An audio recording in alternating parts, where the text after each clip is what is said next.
痛症可斷尾，人生滿朝氣。先講嗰個痛係幾多級50級仍有3級嘅。我哋係3級痛。係咁，抑科係有8級。唔好因為怕痛延誤咗痛症嘅治療，咁係會越嚟越痛。今日想同大家探討下嘅咧，痛症患者痛有幾切身嘅問題，就係由於咧傳統嘅治療方法咧太過痛嘅關係咧，好多痛症嘅病友咧寧願食住止痛藥喺度硬撐，都唔寧願去做治療嘅。先唔好放棄住。當你日常痛楚去到4級嘅時候咧，例如手都舉唔直啊，腰彎唔到咧，傳統嘅理療咧隨時會搞到你承受更加劇烈嘅8至9級嘅痛。今日咧就想同大家介紹一個唔需要痛而都可以醫到痛症嘅黑科技。當我哋日常痛到4級以上，傳統方法咧反而會帶嚟2次嘅傷害。但係我哋嘅生命波頻率療法完全無痛嘅，係熱嘅啫。呢個能量咧係幫我哋將骨髓裏邊、骨縫裏邊嘅痛咧、寒氣同埋濕氣，因為冰冰冷冷嘅時候咧，血液係流動得好慢嘅。如果我哋將體溫提升1度，咁個血氧個供應咧就充足好多。呢個係治痛最快最安全嘅方法。而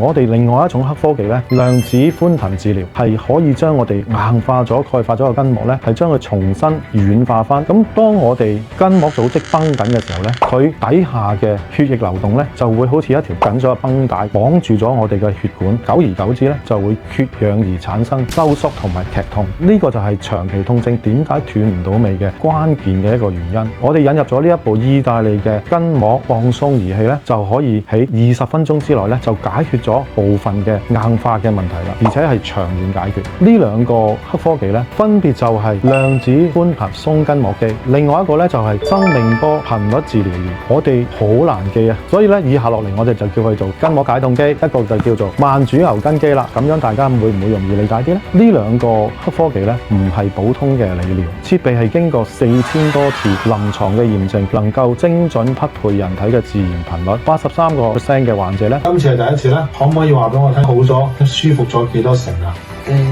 6成。 6成。